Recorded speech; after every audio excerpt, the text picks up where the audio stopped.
Hi everyone, welcome back to my channel. Today we are going to learn past indefinite tense. It is very important for speaking English. Past indefinite means simple past. So simple past का use हम speaking English में कहाँ कहाँ करते हैं तो एक एक करके मैं बताने वाली हूँ। और एक बात और बहुत ही इम्पोर्टेंट है। अगर आप पास्ट इंडेफिनिट पे आपका कमांड हो गया तो आप इंग्लिश बहुत हद तक बोल सकते हो और सही बोल सकते हो, क्योंकि बहुत सारे जो स्पीकर है पास्ट इंडेफिनिट में बहुत फंसते हैं, बहुत गलत करते हैं, मिस्टेक करते हैं। तो पास्ट इंडेफिनिट मैं आज पढ़ाने वाली हूँ, तो पूरी वीडियो को अच्छे से देखें। पास्ट इंडेफिनिट टेंस का यूज किस किस सिचुएशन में करेंगे, किस तरह की बातें मुझे बोलनी पड़ेगी किसी के सामने जो पास्ट इंडेफिनिट यानी सिंपल पास्ट का यूज करेंगे। सबसे पहले तो अगर कोई इंसिडेंट आपके साथ हुआ हो, पास्ट में कोई इंसिडेंट हुआ है, उसको दिखाने के लिए आपको स्टोरी टेलिंग करना है। उसके लिए स्टोरी टेलिंग आजकल प्रेजेंट में भी करते हैं, लेकिन स्टोरी टेलिंग के लिए सबसे परफेक्ट होता है पास्ट इंडेफिनिट टेंस। उसके बाद आपकी एक्सपीरियंस, आपका क्या अनुभव है, क्या अनुभव आपने प्राप्त किया, उसके लिए पास्ट की कोई हैबिट बताने के लिए। फिर यस्टरडे आपने क्या किया, यस्टरडे आपने कौन कौन सा एक्शन किया, एक्टिविटी की, उसके लिए। इवन अगर अभी शाम हो रही है, इवनिंग हो रही है, तो मॉर्निंग में आपने क्या किया, नून में आपने क्या किया, उस सारे चीजों को बताने के लिए आप पास्ट इंडेफिनिट टेंस का यूज करते हैं, ये सारे एक्टिविटी को दिखाने के लिए। अब देखो पास्ट इंडेफिनिट टेंस का यूज करने के लिए सबसे पहले मैं पॉजिटिव के सेंटेंस बताती हूँ। पॉजिटिव का क्या स्ट्रक्चर होता है, किस तरह से उसको यूज करते हैं। तो पॉजिटिव में सबसे पहले सब्जेक्ट होता है, फिर वर्ब की सेकेंड फॉर्म होती है, इसमें सेकेंड फॉर्म होती है, उसके बाद ऑब्जेक्ट होता है, उसके बाद अदर कोई भी वर्ड है तो रख सकते हैं। अब मैं एक एक एग्जाम्पल से बताती हूँ। इसके लिए आपको सेकेंड फॉर्म पे लेकिन पूरा कमांड होना पड़ेगा, वर्ब की सेकेंड फॉर्म आपको जाननी होगी, तभी आप हो सकता है, तभी आप इसको सही से बोल सकते हो।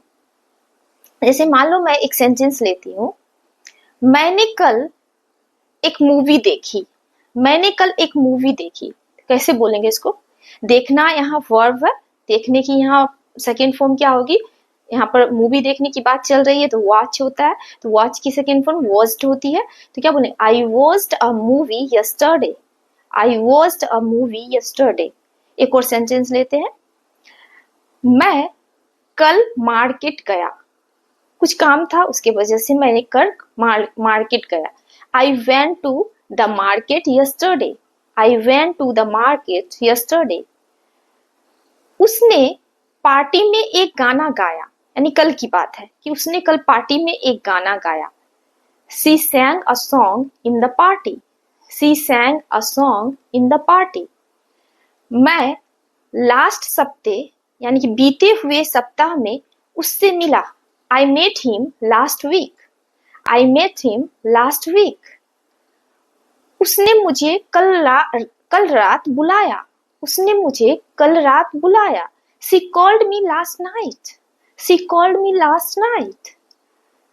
और एक सेंटेंस और लेते हैं जो स्टोरी में ज्यादा यूज होते हैं।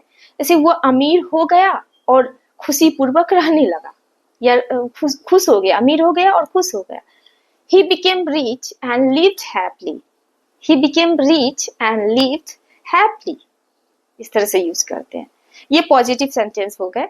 अब मैं निगेटिव के कुछ सेंटेंसेस लेती हूँ, ठीक है? निगेटिव के लिए स्ट्रक्चर क्या होता है, पहले स्ट्रक्चर आप जान लो। निगेटिव का स्ट्रक्चर होता है, सबसे पहले हम रखते हैं सब्जेक्ट को, फिर डिड नोट कर देते हैं, क्योंकि नेगेटिव सेंटेंस है तो नोट तो आएगा, तो डिड नोट यूज करेंगे। अब वर्ब की सेकेंड फॉर्म नहीं होगी, यही गलती बहुत कोई करते हैं। सेकेंड फॉर्म नहीं होगी, वर्ब की क्या होगी? फर्स्ट फॉर्म होगी।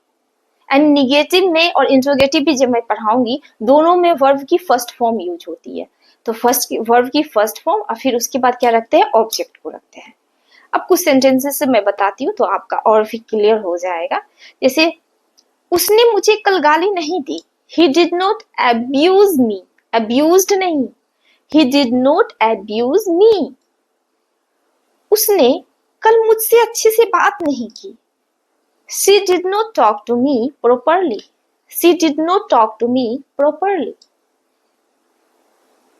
उसने मुझे पार्टी में इनवाइट नहीं किया। उसने मुझे पार्टी में इनवाइट नहीं किया। He did not invite me to the party.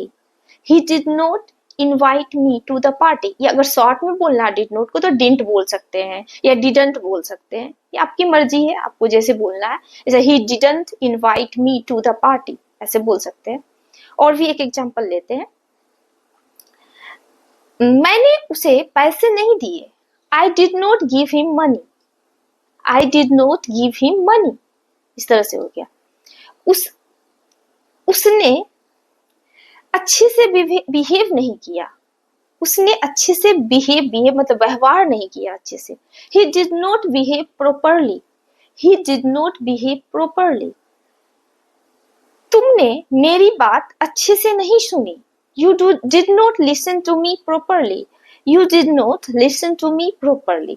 तो ये तो हो गया आपका नेगेटिव और पॉजिटिव, दोनों मैंने बता दिया। इस वीडियो में ये दो ही बताऊंगी। नेक्स्ट वीडियो में इंटेरोगेटिव यानी इंट्रोगेटिव और WH के कुछ वर्ड मैं लेने वाली हूँ। नेक्स्ट वीडियो में मैं इंट्रोगेटिव और WH सेंटेंस का यूज कैसे पास्ट टेंस में करते हैं, उसके बाद नेक्स्ट वीडियो में मैं स्टोरी टेलिंग करूंगी कि पास्ट टेंस का यूज कैसे करते हैं स्टोरी टेलिंग में। इस तरह से पास्ट आपका पूरा क्लियर हो जाएगा। और पास्ट जो है बहुत इंपॉर्टेंट होता है स्पीकिंग के लिए। तो इस वीडियो में इतना ही है। Keep practising. Till then bye.